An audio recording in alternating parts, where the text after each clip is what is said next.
Hi everybody, welcome to my channel. This is my first video about tarot, and I wanted to jump on because I've been watching some of the tags about 15 deck recommendations that people would do for their viewers, and I've been watching, it was Noah Mundi and then Hermit's Cave, Spirit of Avalon and Mad Witch, and then a few others as well. But those were the ones I watched, and I was like thinking about what my decks would look like if I had any viewers, which I don't at the moment, because this is my first video. But I thought I'd like to join in the conversation because some of my recommendations were the same actually, and some of them were quite different, and I've got a different set of decks. I don't have loads of decks, but I had enough for this tag basically, and it's given me a nice reason to justify having as many decks as I've got. So because they're all used for different things, you know, they all have different kind of roles in my own tarot practice. So I'm not gonna go on for long, but I'll jump straight into the first prompt, which was the inner child work. So this one, I'd actually been noting down some of the decks as I was watching the tag the first couple of times, and then I'd written down a deck for this one already, and then I watched Spirit of Avalon's tag video, and she did the same deck basically. So it was the Enchanted Forest, which is probably my favorite deck at the moment. I absolutely love it, and everything that Sandra from Spirit of Avalon said about this I absolutely agree with. So I don't want to go into it more than that, because yeah, you can just watch her tag, and everything she said was how I feel about it as well. You know, she pulled up the card about childhood. Oh, there it is. Childhood nostalgia, and so memories of childhood and nostalgia. The Six of Visions, and yeah, that's also a card that reminds me of growing up, and we used to be a lot in the countryside, and in like small villages in Norfolk and Nottinghamshire, where my family was. Those were the two places my family were based in the UK.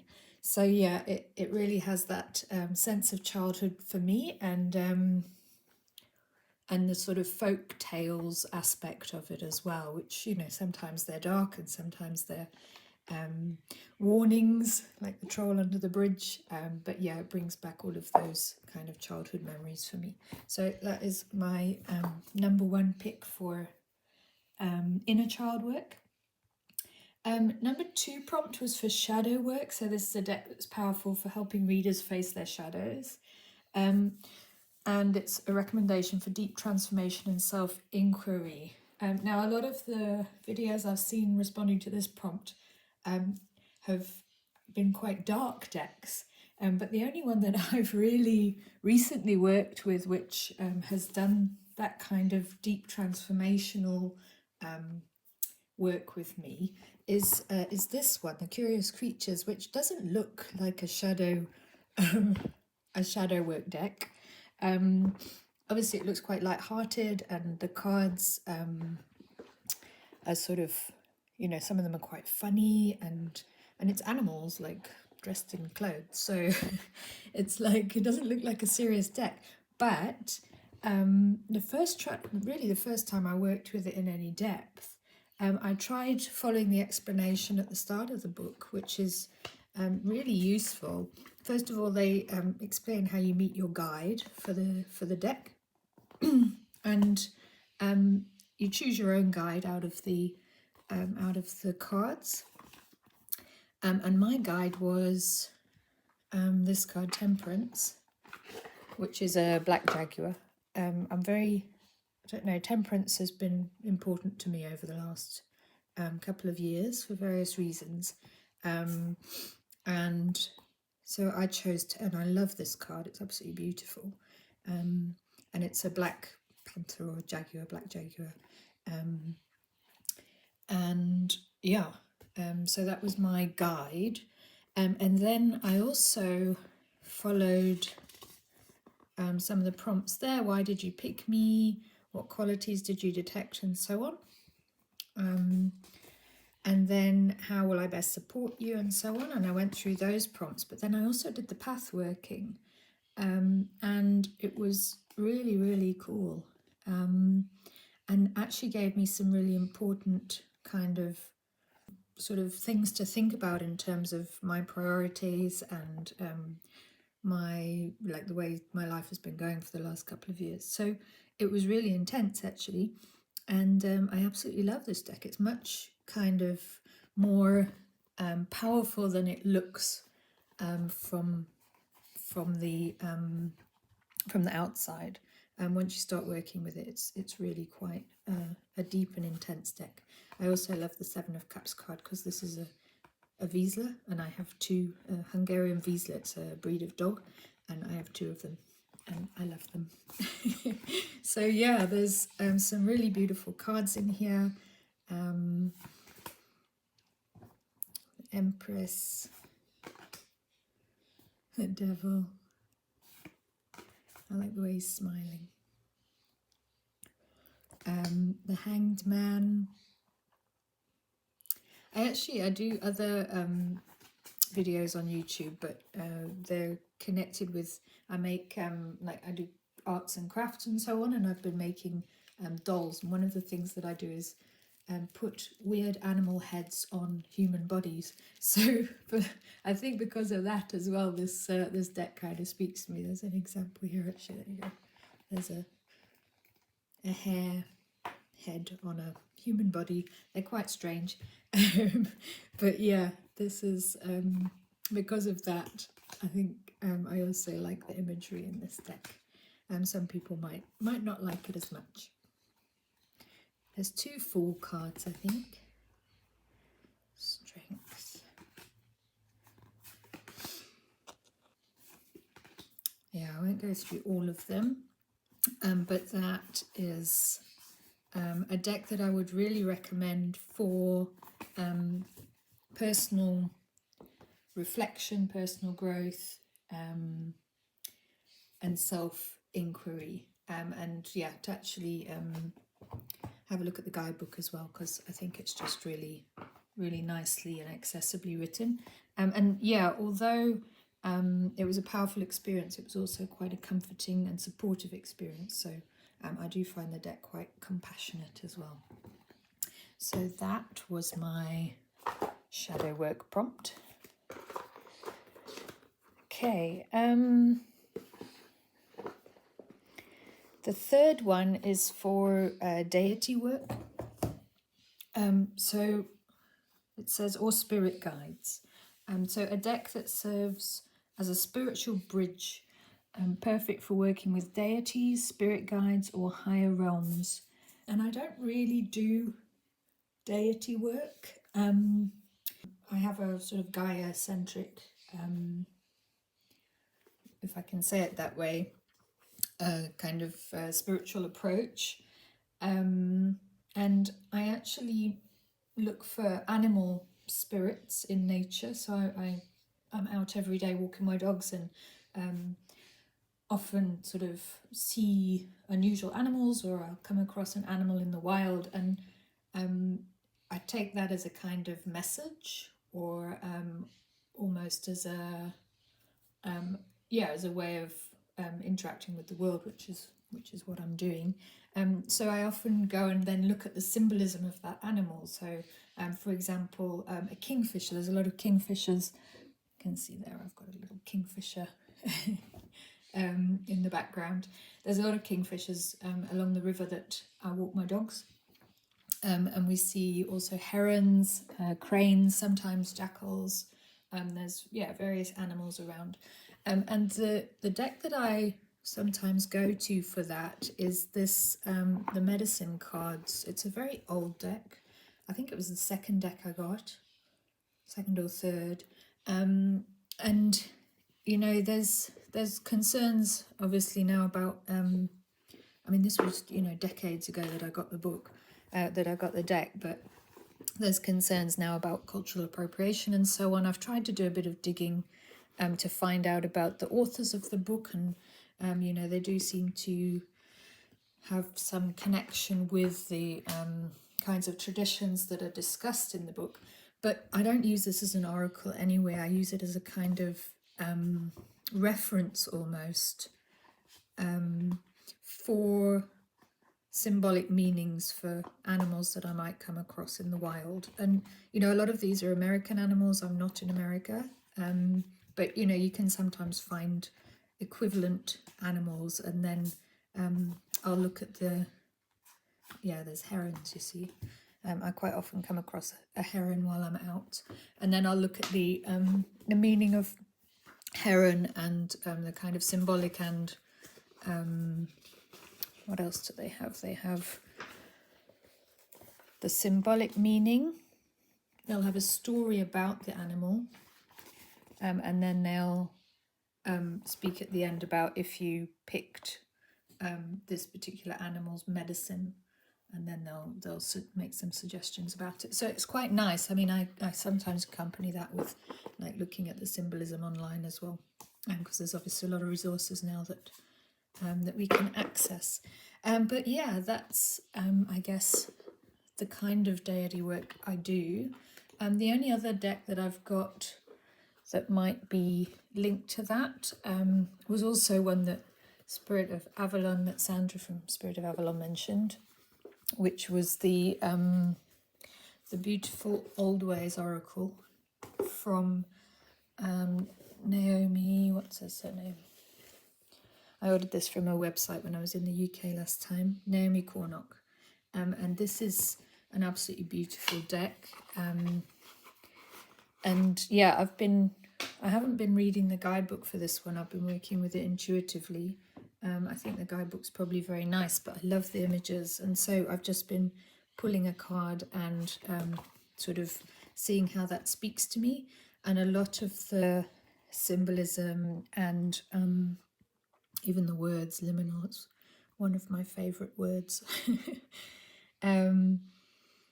Yeah, they kind of speak to my spiritual traditions, let's say, which they're not associated with any particular religion, but I do tend to see the earth and spirit, those two forces, and looking for patterns within that, synchronicity and patterns and so on. Those are, you know, the ways that I work. So I think a lot of these images do speak to those kinds of traditions, and they're absolutely beautiful as well.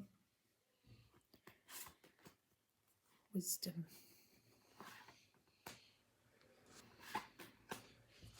Well, crows are one of my favourite birds. And their messages, of course. Messengers. Offerings. Yeah, it's a gorgeous deck.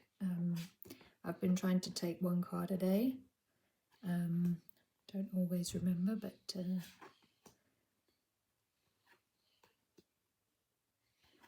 okay, but I won't go through all of them. But it is absolutely beautiful. So I recommend that deck for working with sort of earth energies. Let's just put it that way. Earth energies and animal energies as well. And I love the bag. Okay.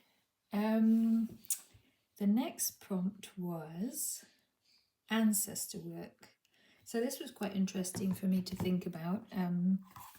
This is a deck you'd suggest for connecting with ancestral wisdom, whether for lineage healing or honouring those who came before. It opens the path to ancestral connection.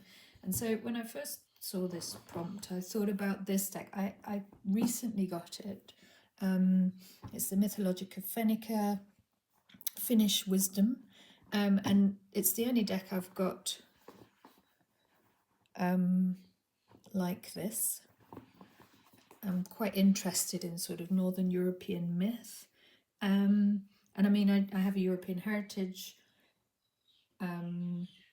probably Germanic in origin. And yeah, so I was interested in finding out more about the myths of in Finnish sort of folklore and so on. I'm very interested in folklore generally, but I haven't actually worked with this yet. I've been reading the book, but I haven't actually pulled any cards yet, so I don't know if I connect with it and how the use of the cards is gonna feel for me. But then, and also it's a very wintry deck, and you know, we've just started summer here, really. Well, it's like the middle of spring towards summer. So and as I was thinking about it as well, I was thinking about my own ancestors, my ancestral history as I know it, not just sort of the broader perspective of European heritage, but my granddad on my mum's side was Buddhist. My grandmother on my mum's side was atheist, like fully. And then on the other side, my grandpa was actually a vicar, and my granny was his wife, obviously, so she was also a practicing Christian. But he was a vicar, very clever man. And we grew up with, you know, with church, going to church. My older brother sang in the choir. So did my father. And me and my mum actually used to sing in like a cathedral choir as well. So we came from a very Christian background.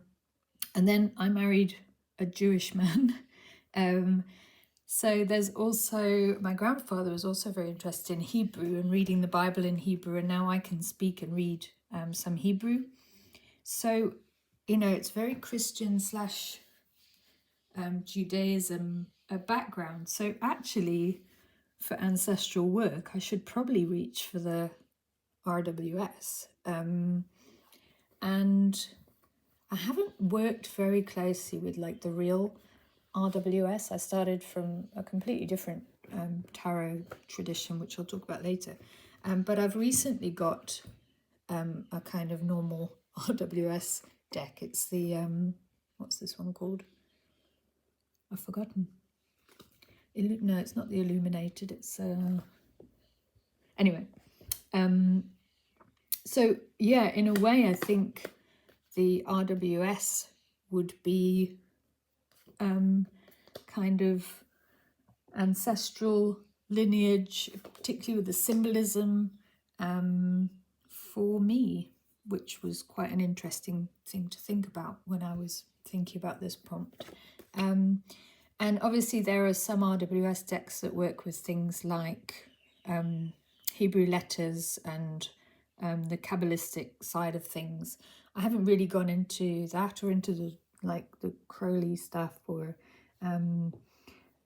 yeah, I don't think that's a path that I'm gonna go down, but I am very interested in the symbolism. So I think if somebody you know, from a Christian background asked me for a recommendation about a deck that they might find interesting, I would probably recommend the RWS.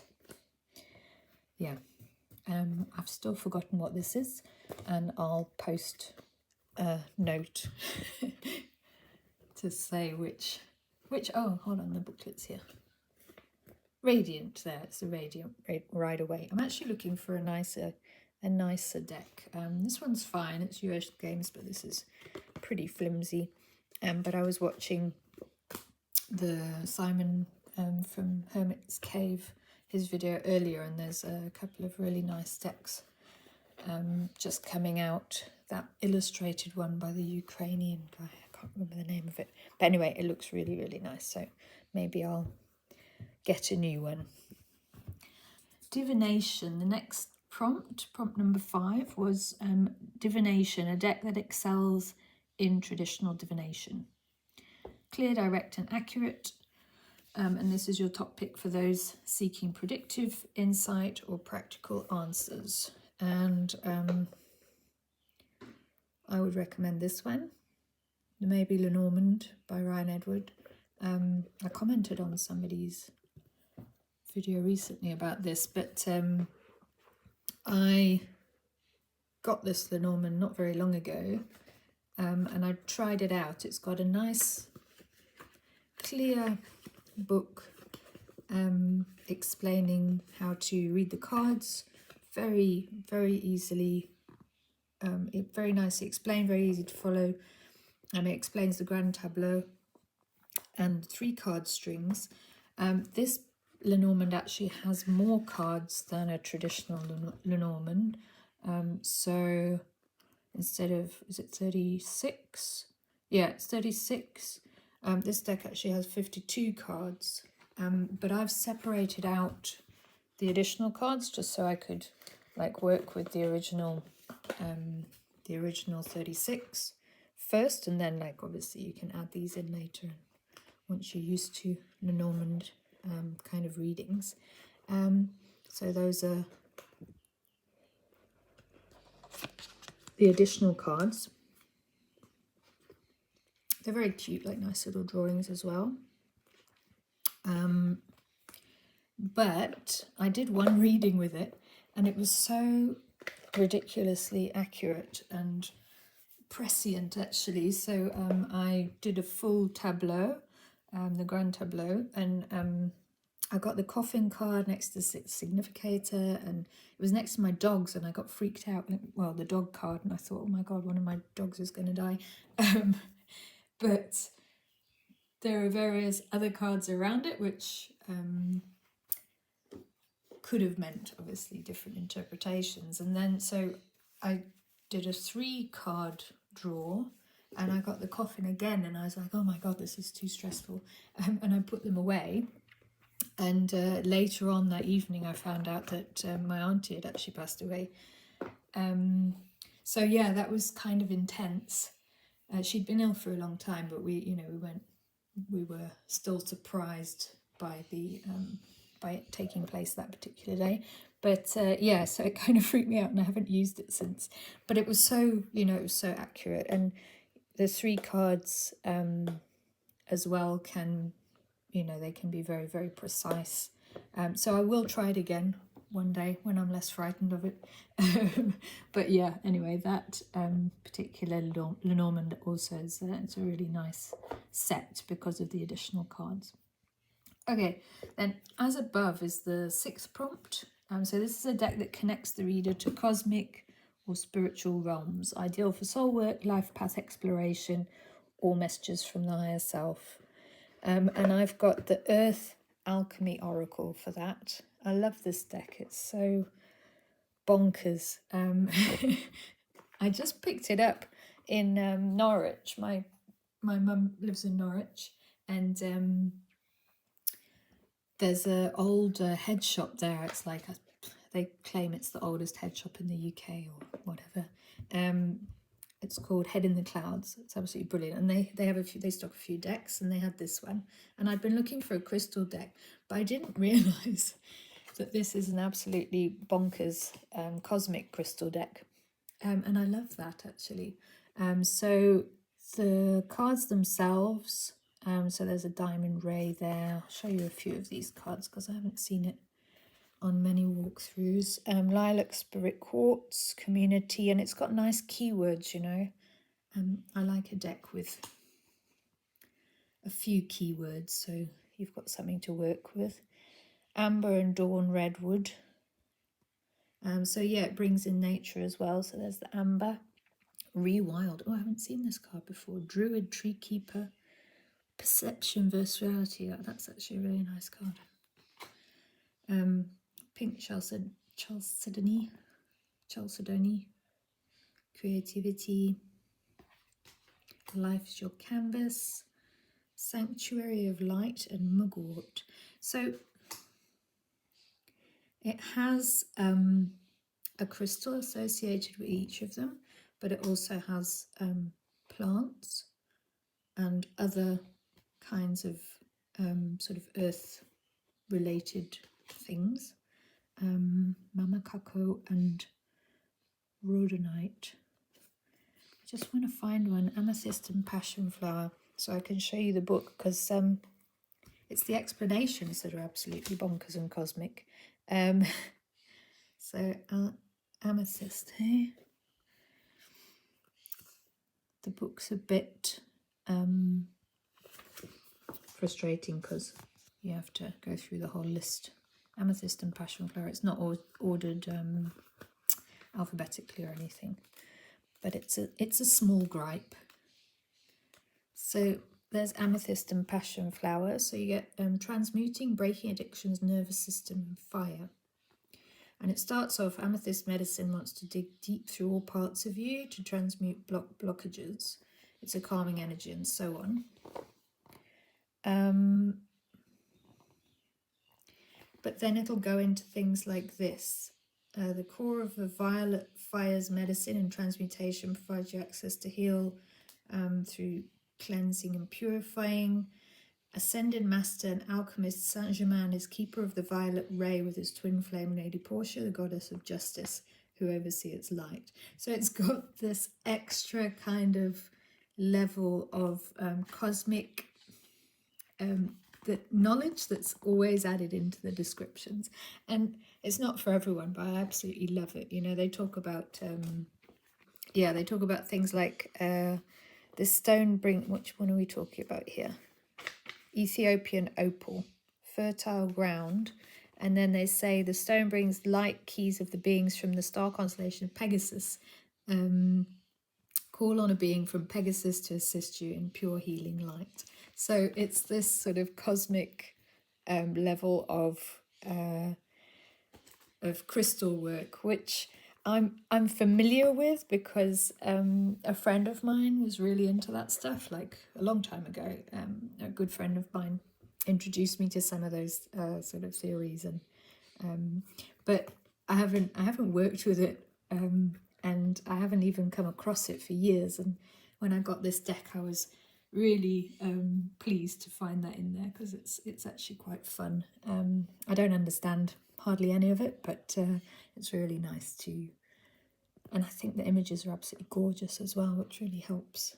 So yeah, I recommend this deck. I don't think it's got great reviews, but I think it's absolutely fantastic myself. Red Hot Poker, look at that. Grandmother Moonstone, Cycles of Change. Yeah, I actually want to draw some of these cards now. Might keep that one out for afterwards. Okay. So that's the Earth Alchemy Oracle.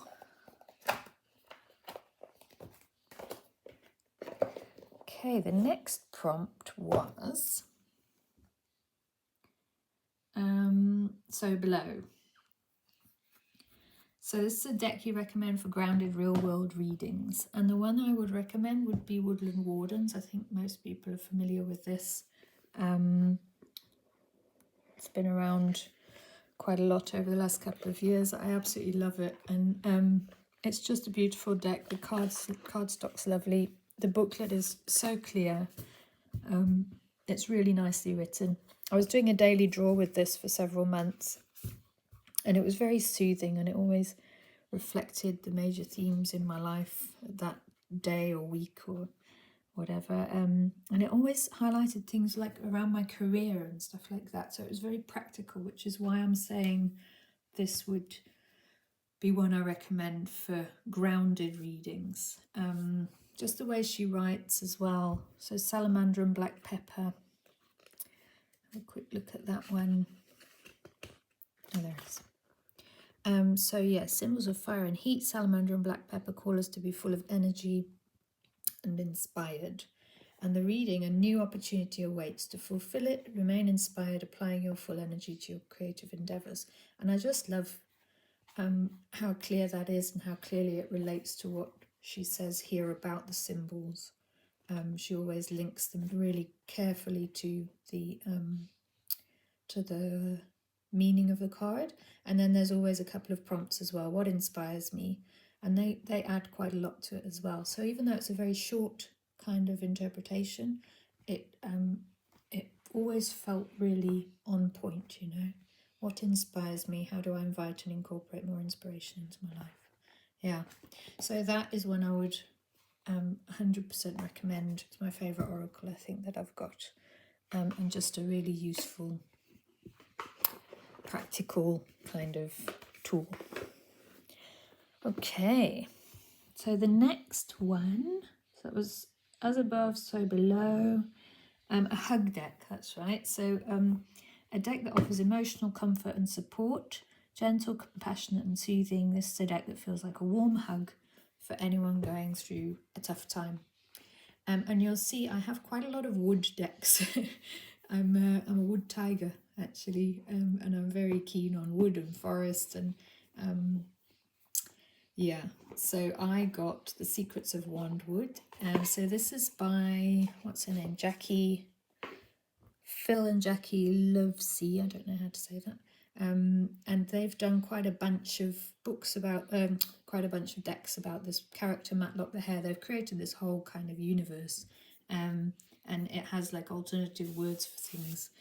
So it says Shropshire's Crumlush countryside for their next Sastaculous creative adventure. So it's like, you know, they've come up with new language and this whole sort of, look at that, gratitude.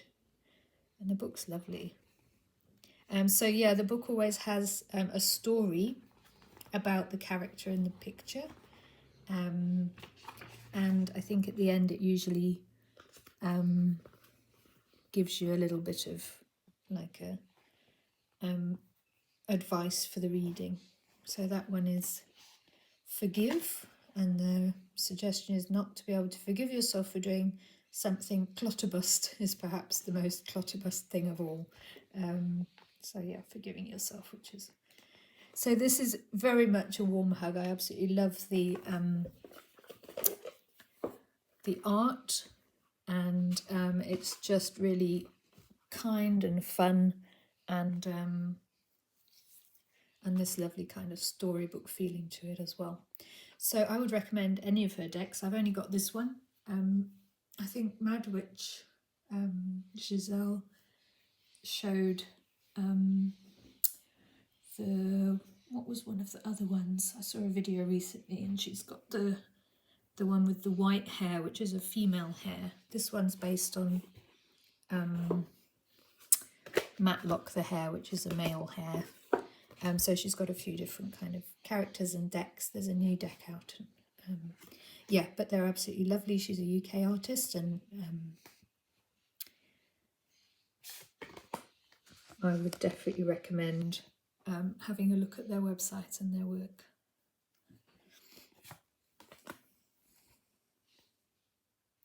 Channeling, truth, companionship. Just lovely drawings, aren't they? And then yeah, sometimes if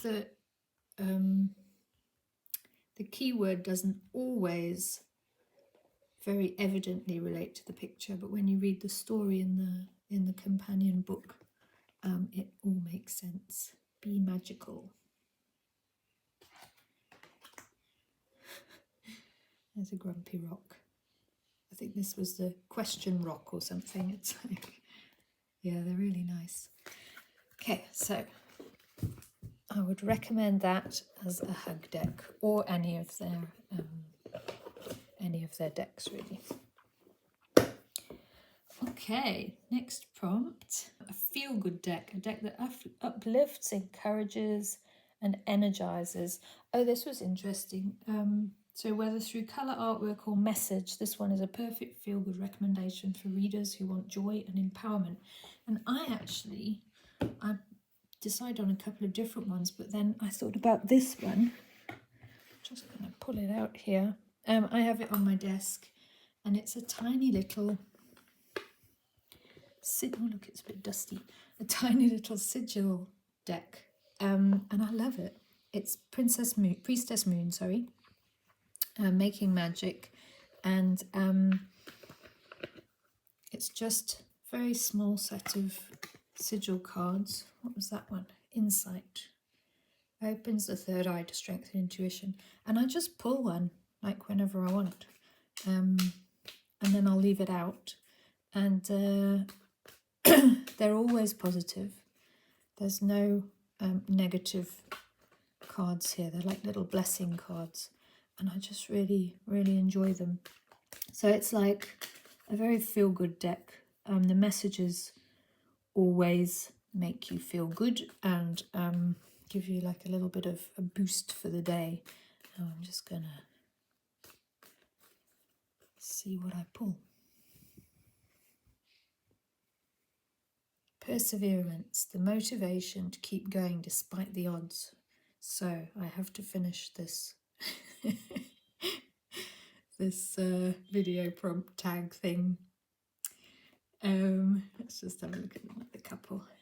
Fairy magic. Respectfully work with the fairies and elements to achieve your goals. Love charm. Attract a lover, soulmate or life partner. Triple moon. Embracing all aspects of yourself, the divine and the earthly. Yeah, there's like a series of these little cards. Who was it? Rockpool, I think. Yeah, it's from Rockpool. And I tried another one and it wasn't so good. It was just sort of pretty pictures and the messages weren't particularly useful. But this one I find just a really nice kind of, you know, message for the day. Happy love, joyful, stable partnership and good friends. You can't really ask for more, can you? So yeah, I thoroughly recommend that deck. And I'm going to leave happy love out with my jade and my queen. Okay, most versatile. So a deck you would recommend for handling any type of reading. Love, career, shadow work, daily pools, and everything in between. Reliable, flexible and reader friendly. And I would recommend Tarot of Mystical Moments. I think somebody else also recommended this one, possibly for the same category. I think it was Giselle from the Mad Rich Cottage. So yeah, if I need a clear reading, and usually if I want a quick reading, but also you can do this as an extended reading deck as well. I always reach for this one. It's a really fantastic, it's got extra cards as well. It's a really fantastic deck. The images are absolutely gorgeous. The shiny sides are also gorgeous. I love that silver. Yeah, I really like it, and it always comes out very clear for me, and the booklet again is just really well written. And on point and without like going on for hours and hours. So Justice, the Lovers, let me turn that over. 5 of Swords, Strength. Oh, I love that lion. Looks like my big dog. I've got a cat as well actually, but he doesn't ever put his head in my lap. He usually punches me in the face trying to make me feed him. Queen of Wands, also beautiful. Page of Swords. Oh, and I love this Fool. It's gorgeous, that crocodile under the earth. Isn't that beautiful? Yeah, so I mean, most people will have seen this deck, but this would be one that I thoroughly recommend for just a deck you can reach for pretty much anything. And maybe I'll just, actually let's look at the Fool, because we've just seen that card.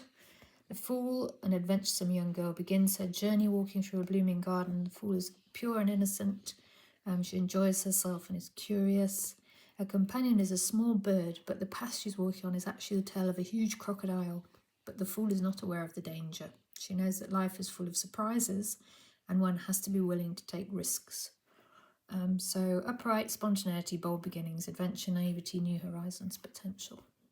So it's just really nice, again, how the story about the image then connects to the meaning. I don't do reversals, but yes, very nice deck. And again, I might leave that one out because I haven't done a reading for a few days. Okay. Most inspiring deck is the prompt number 11. So a deck you recommend to inspire creativity, intuitive flow, or personal transformation. Whether it's the art, the energy, or the depths of the message, this one sparks something powerful in the reader. And I had to bring out my Mother Piece for this. So Mother Piece was the deck that I learned tarot with. And this tin actually was from a trip to India. I went with a friend like in the late 90s. This is Ancient. That was the little booklet that came with the deck. And then I've got also the big book by Vicky Noble, A Way to the Goddess Through Art and Tarot. And it's a fantastic book. I'll come back to it in a minute. But yeah, this is this scarf is from a Buddhist temple. It's like there's so much history for me with this deck, and I used it for years and years, traveling around, and then working with a friend of mine who also had a Mother Piece deck. We used to read together as a way to kind of navigate our relationship as we were traveling and when we had disagreements and so on.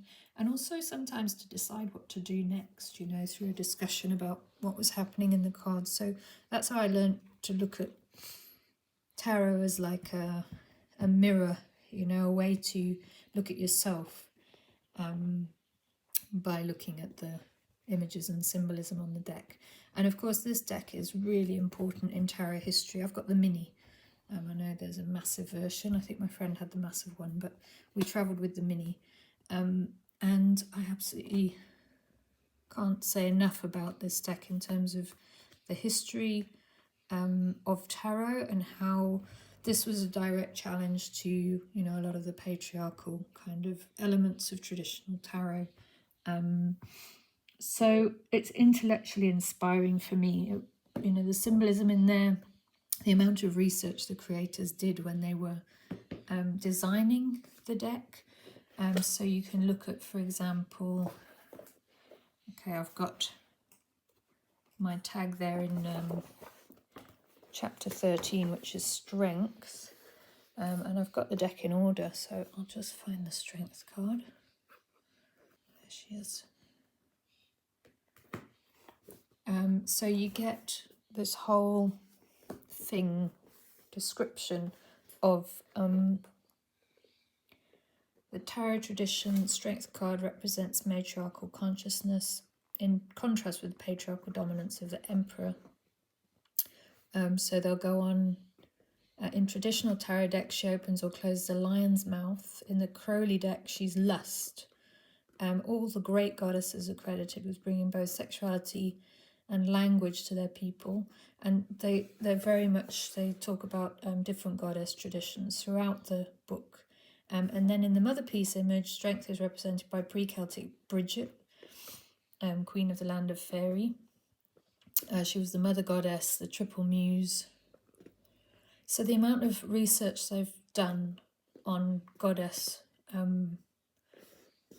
traditions and then blended those into the images. It was really important to me when I was, young, which I'm not anymore, but I still really appreciate the work that they put. And it did change, the face of tarot traditions at the time. They go on China. The hare is the moon goddess, bringing fertility and health. So they draw on different traditions across the world. And this is one of the problems that has arisen, is that some of the traditions they drew on, they didn't understand at the time. It's like, the worst case of cultural appropriation. So I won't show the images, but the two, as far as I understand it, the problematic cards are the High Priestess and Temperance, which is a real shame for me because I love Temperance. But basically they're connected with a particular tradition in Ghana who practice female genital mutilation. So it's extremely problematic in a feminist deck. And I understood that they'd like redrawn those images, but I don't seem to be able to find a deck with replacement images for those cards. And until I do, I don't like using the deck anymore because of that problem. You know, I lived in Africa for many years. I was in South Africa for 16 years, and you know, there was a lot of discussion. The university that I worked in, there was a lot of talk about you know, these kinds of practices and how to eradicate them. And so I do find it problematic that it's in the deck, and it made me sad. But still, it's such an important deck, and so it's been so inspirational for me in my life and in my tarot practice. So yeah, maybe I can work with the deck if I get placeholder cards for those two images. But I would still recommend this deck, especially if there are alternative images available, because it's so powerful and because of the incredible detail and descriptions in the book. So that is a powerful one. Okay, what's the next one? Prompt number 12, best for beginners.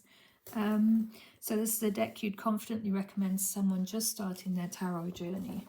Accessible, clear, and easy to learn with. This one makes tarot feel inviting rather than intimidating. So I thought about the chrysalis, and I'm not sure. I think I heard Mad Witch Giselle from Mad Witch Cottage mention this as well, and I'd already put it down with a question mark, but I got it quite recently, and I don't know the deck super well. I know it's quite an old deck, but I've not worked with it. The cards do seem quite approachable and friendly so far. I did a reading for my nieces actually with it a few weeks ago, and it seemed really nice and not not intimidating or dark or anything. So I think I might recommend it if I get to know it better. Maybe I'll find out if I can recommend it if I get to know it better. But I haven't seen a lot about this. I don't know. I mean, obviously it's quite an old one, so I mean the cardstock's quite nice. I got this on, I think I got it on Amazon. I'm overseas, so it's quite hard to get hold of decks, so particularly in English, so I do have to order stuff on Amazon sometimes. Otherwise I pick things up when I'm in the UK. But I like this, you know. Nice imagery. Seems very friendly. I guess the only problem would be that they don't use the traditional suits. They use alternative suits, so that might be something a little more. I like this mime. Page of Spirals. Yeah, so I might recommend that. And otherwise, obviously, the RWS would be a sensible recommendation for someone just starting their journey. Prompt number 13, best for professionals. I am not a professional, but a deck that I would probably suggest for experience. It says a deck you suggest for experienced readers who need depth, nuance, and strong symbolism. Ideal for layered readings, spiritual insight, and working with clients at a professional level. So I would recommend a Marseille. And I've got a Marseille, but it's like a nasty cardstock Marseille. I think it's Llewellyn. But what I've been doing with it is trying to learn the Marseille, and I've been watching Giselle's videos about Marseille, and I've just ordered a deck from Yves, what's his site called? I can't remember. But anyway, I've ordered like an old paean with really funny faces on some of the characters. So I've been working on this one, and I've been adding my own keywords because obviously it's not the greatest cardstock, and it's quite a nice learning deck So I've been adding keywords and looking at different traditions of reading the Marseille. And then I've done my own little booklet with tag words, and then obviously linking the majors to the number cards as well, so they kind of carry over. And there's the suits, so swords, wands, cups, and so on, and then the keywords for the number cards as well. So I'm quite enjoying it, and I'm quite into it. I think I'd like to get a bit deeper into Marseille, which is why I've kind of invested in a slightly more expensive deck, because I like numerology and I like systems like this. And yeah, I mean, I know that RWS, I've mostly worked with alternative systems based on the RWS, and I'd like to understand more about like the numerology behind the Marseille. But anyway, that's beside the point. I think I would recommend a Marseille, a traditional tarot like this. I think it would be really interesting for professional work. And the other one I saw was the Marseille of the New Incarnation. I really want that one by what's that website called? I'll pop it up on the screen because I'm forgetting everything today. But anyway, I'm really keen on that one, but I don't have enough money at the moment. But I'm going to hopefully order it later this year, because that's got illustrated pips, but the illustrations are based on like parables, and as far as I understand, they're not particularly linked to RWS meanings. They're more linked to the numerology meanings of a traditional Marseille. So it looks really, really interesting, and I'm quite keen to get hold of that one. Okay, so that was Best for Professionals. That was prompt 13. Prompt 14, wow, I'm nearly an hour in here. Prompt 14 is Witchy Vibes, so the magical botanical. And I got this specifically for the Witchy Vibes. I was very keen to get more into like herbal magic. And the book is really interesting. I mean, a lot of people have heard of Christopher Penczak. I don't know how to pronounce his surname. But it is really well written. So you get the image, you get the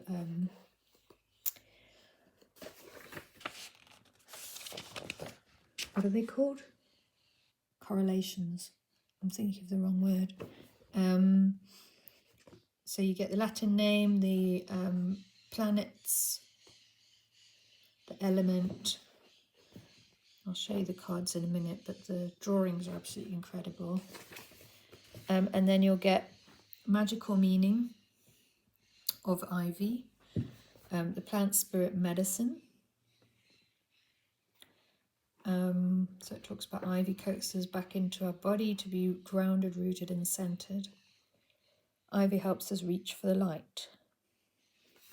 And then it gives you the divination meaning, reach up and out while remaining rooted. And yeah, again, I love it when the description relates to the meaning very clearly like that. Some books don't do it, you know. Sometimes you'll get a meaning of the image, and then when you read the divination meaning, there doesn't seem to be any sort of link between the two, and I find it really off-putting. But this one is quite clear. So reach up and out while remaining rooted, and when ivy appears in a reading. How can you grow in the situation without losing your roots? And then an additional reading there, ivy can indicate good luck and abundance, even when others around you are struggling. I am rooted, and there's always an affirmation, and look at that lovely drawing as well. I'm rooted in the blessings of my life. Yeah, so, I mean, only for the book, this is a fantastic deck. The deck itself, I'm in the middle of making a wrap for it, because I don't use it enough, partly because it was away in its box, and I don't know, boxes make me forget about decks. They're quite strange. I have to get it out into a wrap, and then I'm more likely to use it. But the cards themselves are a little bit small, and I know, I mean, they're fine for my hands, that's not the problem, but the images are so detailed. I wish I could zoom them, you know, so I could see them better. And interestingly enough, they're smaller than the image in the book. So sometimes I'll draw a card, but then I actually go to look at the image in the book, which is a little bit annoying. I want to be able to see the image on the card itself and not have to go to the book to kind of see the details. So I feel like the card should have been bigger, even if it made them a little bit kind of unwieldy, just because of the amount of detail that the artist, Maxine Miller, I think, is the artist, the amount of detail she's put into them. You can probably see them on the camera fine, but in real life, they're quite hard to see. Anyway, it's a lovely deck. I don't use it very often, I think, because of the problem with the card size that I've mentioned. But if I ever want to look at anything kind of herbal, and I know that, you know, it's covered in this deck, because there's only, I think, about 33 cards or something, but it's got some really, like, rows, you know, if I ever wanted to look up information about any of the botanicals that it talks about, then yeah, the book's a really good resource. So yes, I would recommend it, but I would recommend to the authors that they make the cards a bit bigger if they can in the next iteration. Okay, and I think we're on the last one, Astrology Work. Okay, so this is a really interesting one for me. I thought, oh, I don't have any astrology decks, and then I suddenly remembered that I do have an astrology deck. So I've been wanting the Oracle of the Radiant Sun, but I can't buy all the decks. And then I was talking with my sister-in-law. She was telling me about this amazing website. I went to this website. It was called 13moon.com, and you put in your birth date, and it comes out with like an astrological sign. And I suddenly realized that I have the deck of the astrological signs that it was referencing, and it's actually, I think it's the Mayan astrology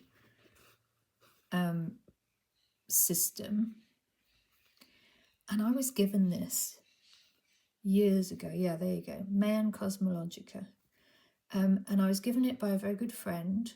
It's based on the Mayan calendar, and it was made by this guy DJ Baba, and I think at the time he was based in Indonesia, yeah, Bali.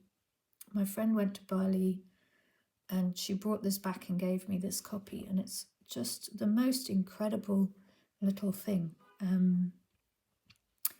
And it's very cosmic.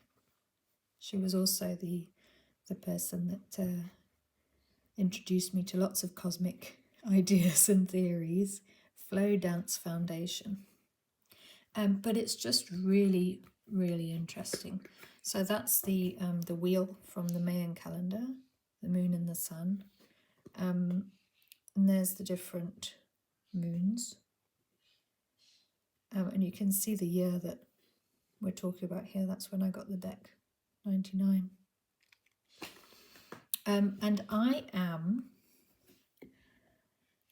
and it came when I put my date of birth into this website, which is completely unrelated to this deck, but it's based on the Mayan calendar. It came out that I was a white rhythmic wizard, and that's exactly what I got from this deck. I've got a little passport somewhere which shows that I am I'm Wizard Flow, which is white rhythmic wizard. So it was just bizarre that my sister-in-law reminded me that I've got this deck. And when I went back to it again and I read like the meanings that they had on the website, It was really, really fun. The White Wizard Tribe enchants timelessness and receptivity. So I would really recommend going and having a look at this website because it's really fun. I'll post the link in the description. And so that is a really fascinating little deck that that is actually really fun to work with. I'll just show you some of the cards. Manic, Human. I think my husband is like Human Hand. I think that's my husband's cards. I did a few readings for people, and it really makes sense when you read the descriptions as well. Earth. So some of them are, I think, the moon with the symbols at the top, and then some are the sun with the numbers. I think that's how it works. Solar Lord. And they're just lovely. The images are just lovely. So yeah, that is a fascinating little thing that I'm really, really... Oh yeah, sorry, it's got all the information on the back. Ick, where's my one?